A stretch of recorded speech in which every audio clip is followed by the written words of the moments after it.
The old man staggered under the weight of his bags, his knees buckling as his foot slipped on the wet pavement. For one terrifying second, it looked like he would fall straight onto the hard concrete, his groceries scattering everywhere. Mara Bennett was only a few steps behind him, and without thinking, she lunged forward and caught his arm just before he hit the ground. "Easy, easy," she said, steadying him. "I've got you." The old man's breath came out in short, shaky gasps. He looked up at her with pale gray eyes that seemed far too alert for someone who had almost just collapsed on the street. For a moment, he studied her face carefully, as if trying to memorize it. "Thank you," he said quietly. His voice was calm, almost too calm for a man who had nearly fallen. "I did not expect anyone to stop." Mara glanced around. The evening street was busy with people rushing home from work, cars honking, umbrellas bumping into each other under the drizzling rain. Nobody else had even slowed down. "Well, I stopped," she said, offering a small smile. "Let me help you carry these. Where are you headed?" He hesitated, just for a second, his eyes flicking toward a black car parked across the street. Mara didn't notice it. She was already picking up 2 of his fallen bags, brushing off the wet spots, and slinging them over her shoulder. "Not far," the man said finally. "Just a few blocks. My name is Edward." "Mara," she replied, falling into step beside him. They walked together through the busy street, the noise of the city fading into the background as they talked. Edward asked simple questions about her life, and Mara answered without much thought, the way people do when the conversation feels harmless. She told him she worked at a small grocery store nearby, the same kind of place he must have shopped at, judging by the bags. She told him she had been doing double shifts to help pay her mother's medical bills, and that she hadn't taken a real day off in months. She didn't complain when she said it. She said it the way tired people say true things, simply and without drama. Edward listened closely, nodding at the right moments, asking just enough questions to keep her talking, but never interrupting. There was something unusual about the way he listened, as if every word she said mattered to him more than it should have to a stranger. "You seem like someone who helps people often," he said after a while. Mara shrugged. "I don't know about that. I just didn't want to see you fall." Many people would have kept walking. Maybe. But I couldn't. Edward smiled at that, a small, thoughtful smile that didn't quite reach his eyes. They turned a corner, passing a quiet street lined with old apartment buildings, their windows glowing warm and yellow against the gray evening. Edward slowed his pace as they approached a tall brick building with a black iron gate. "This is me," he said. Mara set the bags down gently by the entrance. "Do you need help getting them inside? Up the stairs?" No. Someone will come for them." He paused, looking at her for a long moment. "You have done more than enough today, Mara. More than you know." She laughed softly, brushing a strand of wet hair from her face. "It's really nothing. I hope you feel better." "I feel better already," Edward said. "Thank you for your kindness, truly." Mara gave a small wave and turned to leave, her mind already drifting to the long list of things waiting for her at home. She didn't notice Edward watching her walk away for much longer than a simple goodbye would call for. She didn't notice the black car across the street pulling out slowly, following the same direction she was walking, keeping a careful distance. By the time she reached her own apartment building 15 minutes later, she had already forgotten most of the details of the encounter. It was just another small kindness in a long day of small kindnesses, the kind of thing she did without expecting anything in return. She climbed the stairs to her apartment, checked on her mother who was resting quietly in the next room, made a simple dinner, and went to bed early, exhausted from another long shift. She had no idea that somewhere across the city, in a quiet room, lit by a single lamp, Edward was speaking softly into a phone. "Find out everything about her," he said, quietly, "by tomorrow morning." The voice on the other end of the line did not ask why. It simply said, "Understood," and the call ended. Mara slept soundly that night, unaware that her simple act of kindness had already set something enormous into motion. She did not know that the man she had helped carry groceries for was not merely an old man living alone in a modest apartment. She did not know that his real name carried weight in rooms most people never entered, that his decisions could change the course of entire businesses, entire families, entire lives.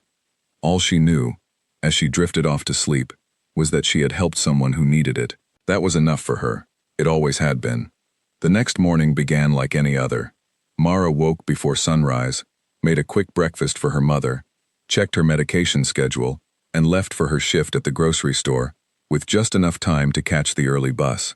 The store was quiet when she arrived, the fluorescent lights humming overhead as she clocked in and took her place at the second register. The first 2 hours passed the way they always did, filled with the small routines of scanning items, counting change, and greeting regular customers by name. Mara liked the rhythm of it, even on the hardest days. There was something comforting about the predictability of a grocery store, the way everything had its place and its price and its purpose. Around mid-morning, the automatic doors slid open, and something in the air of the store shifted immediately. 4 men walked in together, moving with the kind of quiet precision that made everyone nearby stop what they were doing. They were dressed in dark, tailored suits that looked out of place among the bright cereal boxes and produce stands. Their expressions were calm but focused, their eyes scanning the store with practiced efficiency. Whispers rippled through the aisles. A cashier at the far register froze mid-transaction. An elderly woman clutched her purse a little tighter. Even the store manager, usually unbothered by anything, stepped out from his office with a look of confusion and concern. The tallest of the 4 men approached the front counter, his gaze sweeping across the registers until it landed on Mara. "Are you Mara Bennett?" he asked, his voice steady and polite, though it carried an unmistakable weight. Mara's stomach tightened. She glanced at her coworkers, all of whom were now staring at her with a mixture of worry and curiosity. "Yes," she said carefully. "Can I help you with something?" "We need you to come with us," the man said. "It won't take long." "Come with you? Why? Is something wrong?" The man's expression softened slightly, though his posture remained rigid and alert. "Nothing is wrong. Someone would like to speak with you. It is important." Mara's mind raced through every possible explanation, none of which made any sense. Had something happened to her mother? Was this about a bill she had missed? A mistake at work? Some kind of legal trouble she didn't know about? Her hands trembled slightly as she untied her apron. "I need to know what this is about before I go anywhere with strangers," she said, trying to keep her voice steady despite the fear creeping into her chest. The man exchanged a glance with his companions before answering. "You helped an elderly man last night. You carried his bags to his home." Mara blinked in surprise. "Edward?" "Yes. Is he all right? Did something happen to him?" "He is fine," the man assured her. "In fact, he asks us to bring you to him personally. He wishes to thank you properly." Mara's manager stepped closer, his brow furrowed with concern.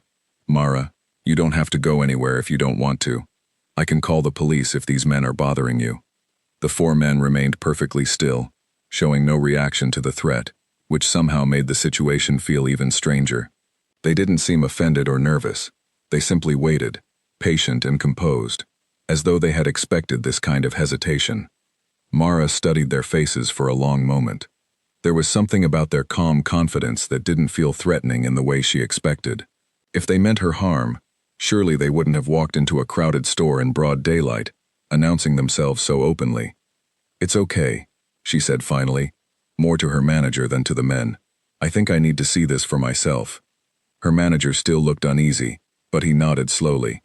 "Call me the second you're somewhere safe. I mean it." "I will," Mara promised, though her voice wavered slightly.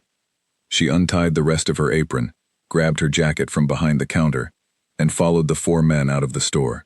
The bright morning sun felt unusually harsh against her skin as she stepped outside, her heart pounding with a mixture of fear and curiosity. A sleek black car waited at the curb, its windows tinted so dark that she couldn't see inside. One of the men opened the rear door for her, gesturing politely for her to enter. Mara hesitated for just a moment before climbing in, her hands still trembling slightly. The interior of the car was quiet and comfortable, nothing like what she had imagined. Soft leather seats, a faint scent of cedar, the low hum of the engine as the car pulled smoothly away from the curb. 2 of the men sat in the front, while the other 2 took seats across from her, their expressions unreadable. "Where are we going?" Mara asked, where, trying to keep the tremor out of her voice. "To see Edward," the tallest man answered simply. "You have nothing to fear. He speaks very highly of you. He's only known me for 1 evening." The man allowed the faintest hint of a smile. "Sometimes, 1 evening is enough." Mara turned to look out the window as the city passed by in a blur of gray buildings and busy streets. She thought about calling her mother, letting her know where she was going, but something told her to wait, to see what this was really about, before causing unnecessary worry. As the car left the busy downtown streets behind, the scenery slowly began to change. Tall buildings gave way to quieter roads lined with trees, then to open stretches of land dotted with large, gated properties. Mara's nervousness grew with every mile, her mind spinning through countless possibilities, none of which felt certain. Finally, the car slowed as it approached an enormous iron gate, flanked by high stone walls that stretched in both directions as far as she could see. The gate opened automatically as the car approached, revealing a long driveway lined with perfectly trimmed hedges, leading up to a mansion unlike anything Mara had ever seen in person. The building was massive, built from pale stone with tall windows that caught the morning light. Fountains bubbled quietly near the entrance, and the grounds around the mansion were meticulously maintained, every blade of grass in place. "This is where Edward lives?" Mara asked, unable to hide the disbelief in her voice. "Among other places," the man beside her answered simply. The car came to a smooth stop in front of the grand entrance. One of the men stepped out first, opening Mara's door and offering his hand to help her out. She took it hesitantly, her legs feeling unsteady as she stood and looked up at the towering mansion before her. "This way, please," the tallest man said, leading her toward the large wooden doors at the entrance. Mara followed, her mind racing with questions she didn't yet have the courage to ask. Whatever she had expected when she stopped to help an old man carry his groceries the night before, this was not it.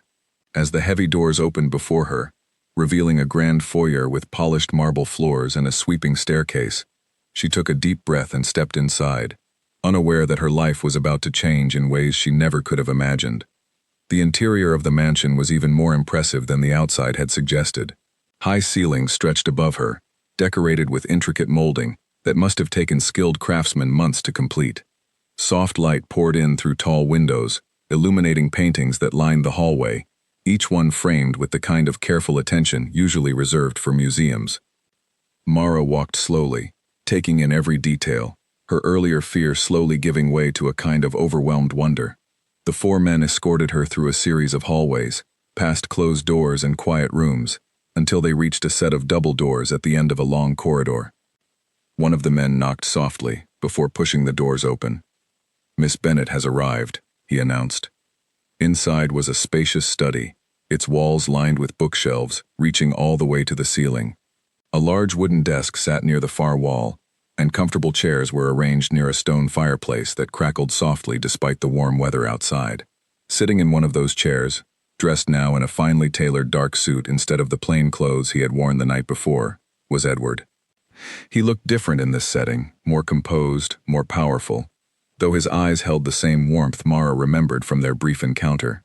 He rose from his chair as she entered, a genuine smile spreading across his face.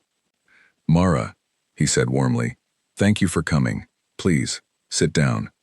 She stepped forward cautiously, lowering herself into the chair across from him, while the four men who had escorted her quietly withdrew from the room, closing the doors behind them. "I have to admit," Mara said, her voice still carrying traces of nervousness, "this is not exactly what I expected when I offered to carry your groceries." Edward chuckled softly.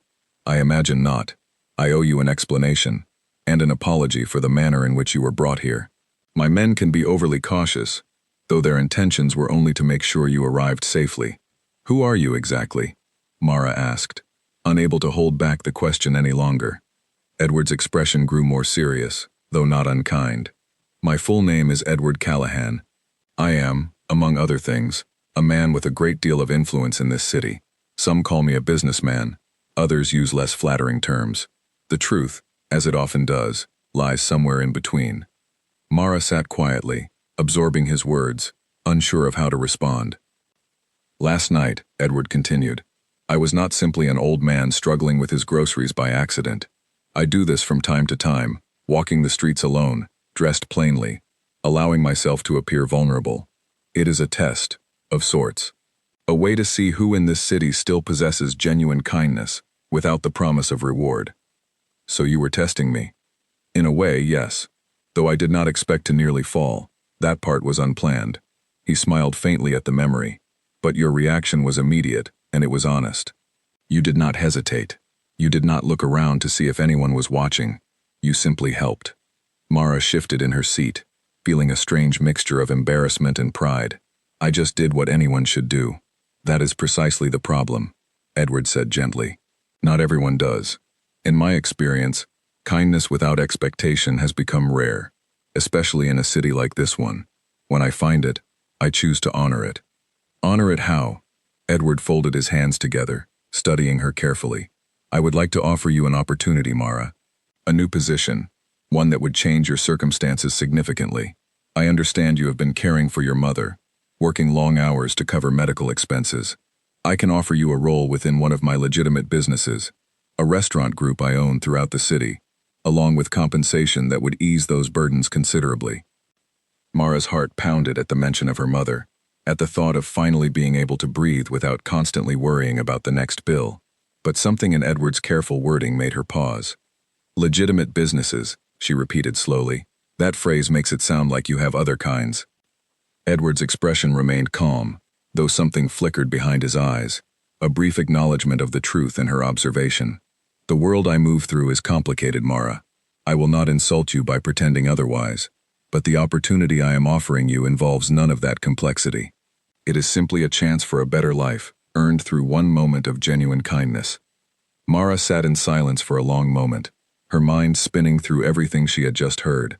Part of her wanted to run, to return to the simple, familiar world of her grocery store shifts and modest apartment. But another part of her, the part that had been exhausted for months, that had watched her mother struggle in silence, felt the pull of an opportunity too significant to dismiss without careful thought. I need time to think about this, she said finally. Of course, Edward replied, nodding with understanding. This is not a decision to be made lightly. Take whatever time you need. He rose from his chair and walked toward the window, looking out over the perfectly maintained grounds below. I will say this, Mara. The world I live in is not always kind, and it does not always allow people to remain unseen once they have entered it, even briefly. My men will ensure your safety, regardless of what you decide. Something in his tone sent a small chill through her, though she couldn't quite place why. Safety from what? Edward turned back to face her, his expression thoughtful. There are others in this city, other families with influence similar to mine, who do not always share my patience or my restraint. Word travels quickly in certain circles. By tonight, it is likely that others will know a young woman helped me, and that I have taken a personal interest in her well-being. Mara felt her pulse quicken. Are you saying I could be in danger just for helping you? I am saying that caution would be wise, Edward said carefully. Which is another reason I wish to speak with you directly, rather than simply sending compensation through my men. I want you to understand fully what accepting my offer might mean, in every sense. The weight of his words settled heavily in the room. Mara had come here expecting gratitude, perhaps a reward, certainly not a warning about danger she hadn't known existed until this very moment. She thought of her mother resting peacefully at home, unaware of any of this, and a protective instinct rose sharply within her chest. I appreciate your honesty, she said slowly, but I need to understand more before I make any decisions. What exactly would this job involve, and what kind of danger are we talking about? Edward returned to his seat, folding his hands together as he considered how best to answer. The restaurant group is entirely legal, entirely separate from any of my more complicated affairs. You would be managing operations, overseeing staff, ensuring the businesses run smoothly. It is honest work, Mara. Work you are more than capable of handling. And the danger? As for that, Edward said, his voice growing quieter, there are those who watch my movements closely, always looking for weaknesses, for ways to gain leverage. A person I have shown kindness to, someone I clearly value, could become exactly that kind of target in their eyes. I will do everything in my power to prevent that, but I cannot promise you certainty, only my full commitment to your protection. Mara sat back in her chair, overwhelmed by everything she had learned in the span of a single conversation. 24 hours ago, she had been an ordinary woman, helping an ordinary stranger carry his groceries home. Now she was sitting in a mansion, being offered a new life, while simultaneously being warned of dangers she had never imagined existing. I need to go home, she said finally. I need to think, and I need to check on my mother. Of course, Edward said immediately, rising to escort her toward the door. My men will take you home safely, and they will remain nearby, discreetly, until you have made your decision. Take whatever time you require, Mara. This offer will not expire. As they walked back through the grand hallway toward the entrance, Mara's mind raced with everything Edward had told her. The opportunity was real, the danger was real, and somewhere beneath all of it, a simple truth remained unchanged. She had helped an old man because it was the right thing to do, without ever imagining it would lead her here, standing at the edge of a decision that could reshape the rest of her life. The black car waited outside once again, ready to carry her back to the world she knew, though she suspected that world would never feel quite the same again. 3 days passed before Mara made her decision. She spent those days going through her normal routine, working her shifts at the grocery store, caring for her mother, cooking simple meals in their small kitchen, all while turning Edward's offer over and over in her mind. Each night, after her mother had gone to sleep, she sat by the window, watching the quiet street outside, wondering if she was truly alone, or if someone was watching from a distance, just as Edward had suggested. On the 4th morning, she called the number 1 of Edward's men had given her, and accepted the position at the restaurant group. It felt like the right choice, a chance to build something better for herself and her mother, built on the honest foundation Edward had promised her. She started the following week, learning the operations of a busy downtown restaurant under the guidance of a patient manager named Daniel Cole, who treated her with respect and never once mentioned Edward's other affairs. For nearly a month, everything proceeded smoothly. Mara learned quickly, impressing everyone around her with her work ethic and attention to detail. Her mother's medical bills were finally manageable, and for the first time in years, Mara allowed herself to feel a small sense of relief. She still thought about Edward's warning occasionally, but as the weeks passed without incident, that worry began to fade into the background of her busy new life. Then, on a quiet Tuesday evening, everything changed. Mara was closing up the restaurant later than usual, going over the evening's receipts in the small back office, while the rest of the staff finished cleaning the dining area. She barely noticed the sound of the front door opening again after closing time, assuming it was one of the kitchen staff returning for a forgotten item. "We're closed," she called out, not looking up from her paperwork. "I'm not here for dinner," a smooth, unfamiliar voice replied. Mara looked up sharply to find a man standing in the doorway of the office, someone she had never seen before. He was well-dressed, calm in demeanor, but there was something unsettling about the way he studied her, as though he already knew everything about her. "Can I help you with something?" she asked, keeping her voice steady despite the sudden tightness in her chest. "My name is Victor Lang," the man said, stepping further into the small office. "I believe you know Edward Callahan." Mara's pulse quickened, though she kept her expression neutral. "I work for one of his businesses, that's all." Victor smiled, though the expression didn't reach his eyes. "Come now, Mara. We both know it is more than that. Edward does not simply hand out management positions to strangers he meets on the street. You mean something to him." "I don't know what you're talking about," Mara said, rising from her chair, positioning herself closer to the office door. "I think you do," Victor said, his tone still calm, still controlled, though the underlying pressure in his words was unmistakable. "Edward and my family have had disagreements for a long time. Business disagreements, mostly, though they run deeper than that. I am simply here to deliver a message, one I hope you will pass along." "I'm not passing along any messages," Mara said firmly, though her voice trembled slightly. "You may not have a choice," Victor replied. "Tell Edward that his kindness toward strangers has made him predictable, and predictability is a weakness in our world. Tell him that the people he chooses to protect are not as safe as he believes them to be." Before Mara could respond, the sound of footsteps echoed from the front of the restaurant. Victor's expression shifted almost imperceptibly, and within seconds, he had turned and slipped out through a side entrance, disappearing into the night as quickly as he had appeared. Daniel rushed into the office moments later, his face etched with concern. "Mara, are you all right?" One of the kitchen staff said they saw someone unfamiliar come in through the back. Mara's hands were shaking as she gripped the edge of the desk, trying to steady herself. "I'm fine. I think. Someone came to see me." He mentioned Edward. Daniel's expression darkened immediately. He pulled out his phone without hesitation. "I need to call this in right now." Within 20 minutes, 2 of Edward's men arrived at the restaurant, their expressions grim as they listened to Mara recount every detail of her encounter with Victor Lang. They exchanged worried glances at the mention of his name, clearly recognizing it as significant. "You need to come with us," one of the men said. "Edward needs to hear this directly." This time Mara didn't hesitate. She gathered her things quickly, said a hurried goodbye to Daniel, and followed the men out to the waiting car, her mind racing with fear for both herself and her mother, who was home alone at that very moment.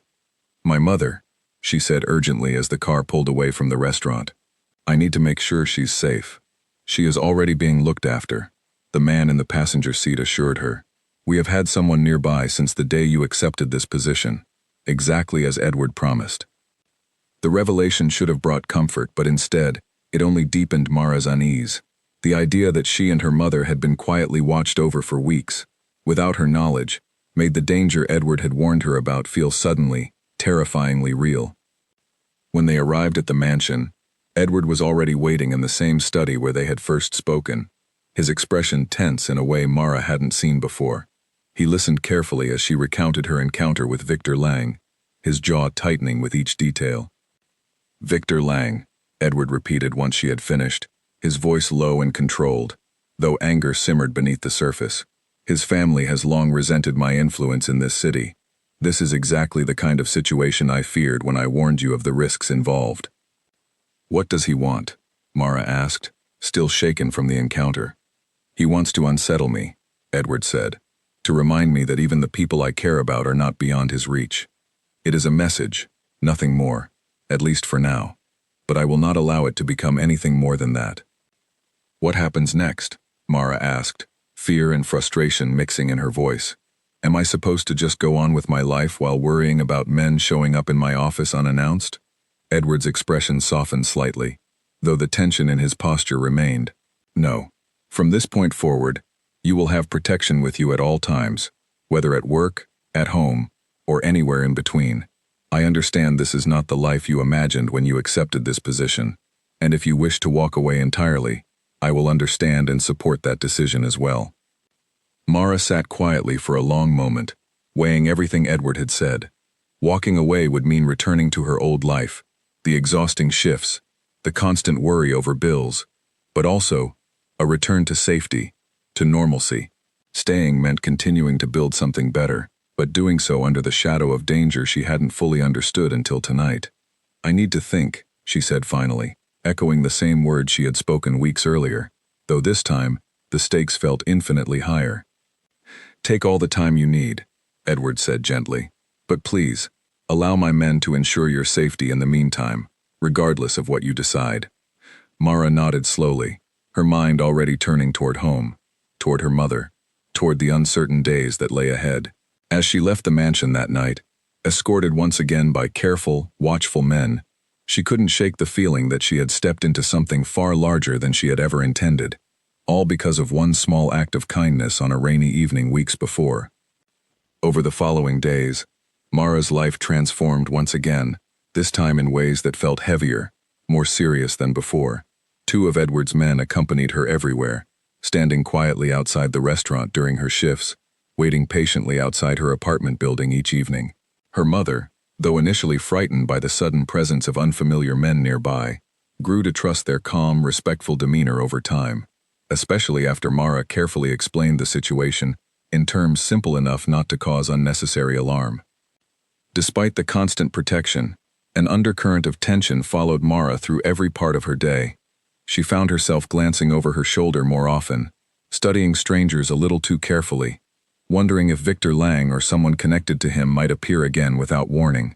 The restaurant, once a source of pride and accomplishment, now felt like a place where danger could walk through the door at any moment. Daniel noticed the change in her almost immediately, though he never pried too deeply into the reasons behind it. He simply made small adjustments, ensuring she was never left alone in the office, checking in with her more frequently throughout her shifts, offering quiet reassurance without asking for details he sensed she couldn't share.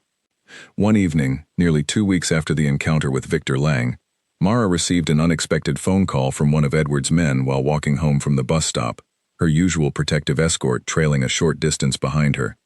"There has been a development," the man said, his voice carrying a seriousness that immediately put Mara on edge. "Edward needs to speak with you tonight. It's important."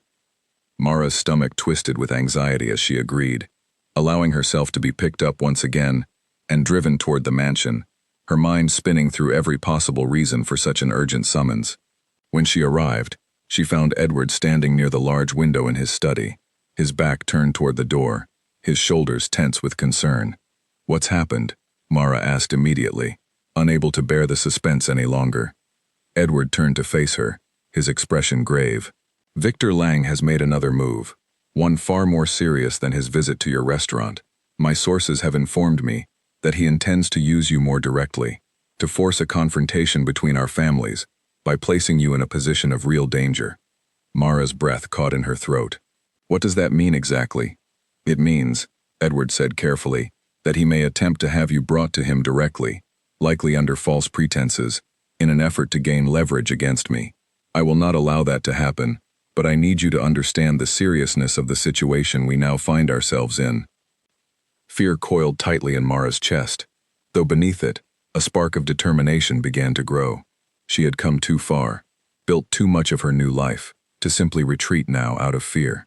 "Tell me what I need to do," she said, her voice steadier than she expected.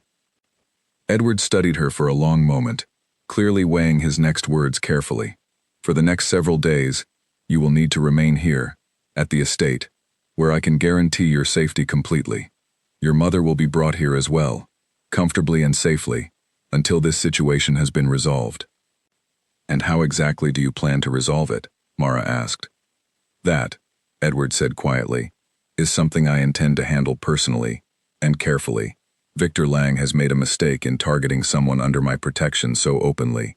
It is a mistake that will not go unanswered, though I intend to address it through means that do not place you or your mother in any further danger." Mara nodded slowly, trusting in the calm authority Edward carried, even as uncertainty churned within her about what the coming days might bring. As she was led toward a comfortable guest room within the mansion, prepared for her and her mother's arrival, she couldn't help but reflect on how dramatically her life had changed since that rainy evening weeks ago, when she had simply reached out to steady a stranger who nearly fell. Her mother arrived at the estate later that evening, confused but calm, having been gently informed of the situation by one of Edward's most trusted staff members, a warm woman named Helen, who had a gift for putting worried people at ease.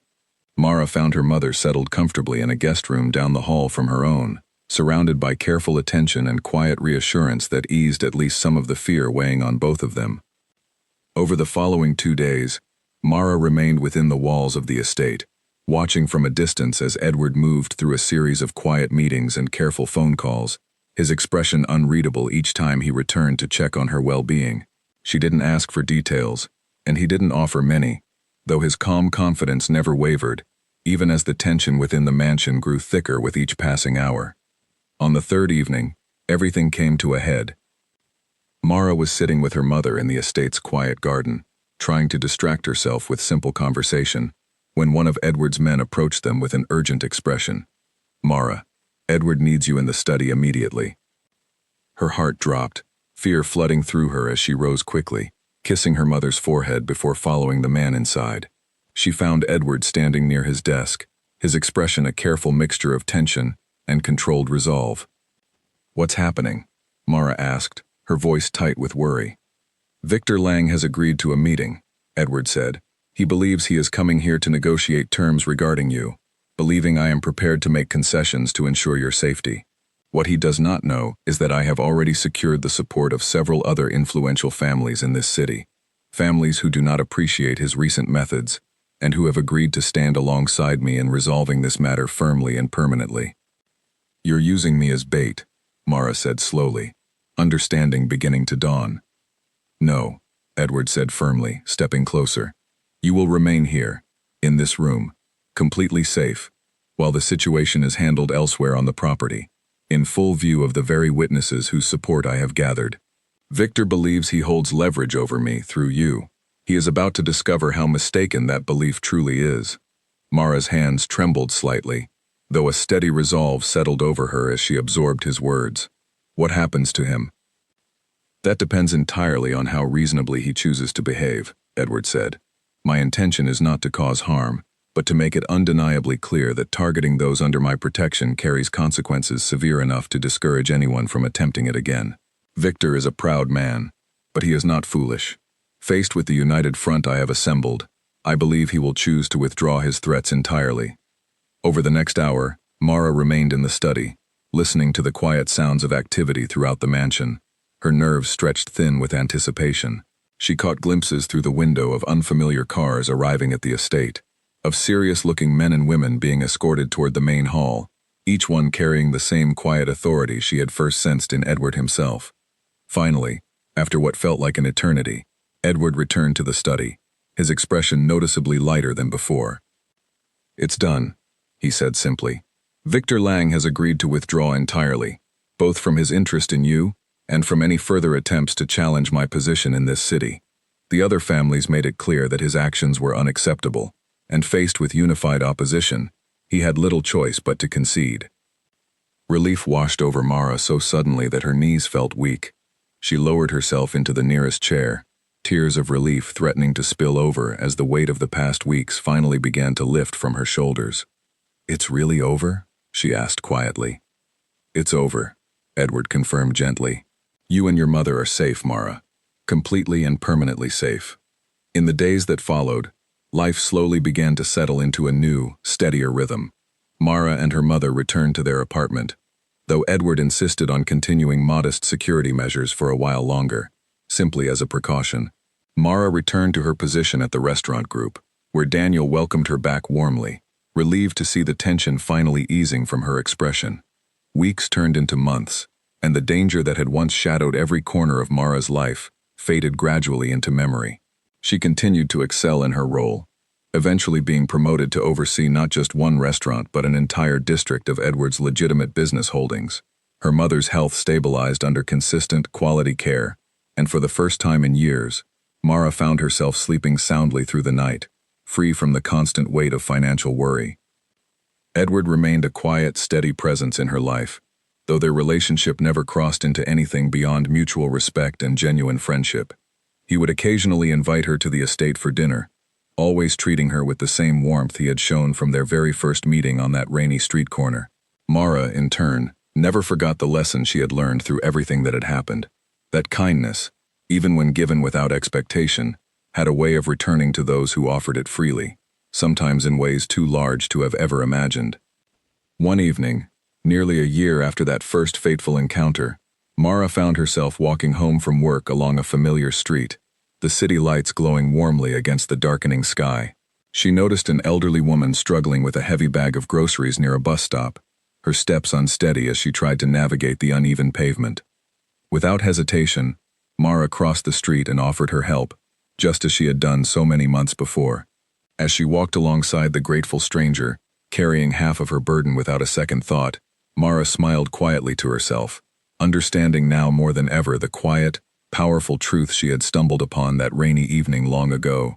Small acts of kindness, offered freely and without expectation, had the power to change everything, sometimes in ways no one could ever predict.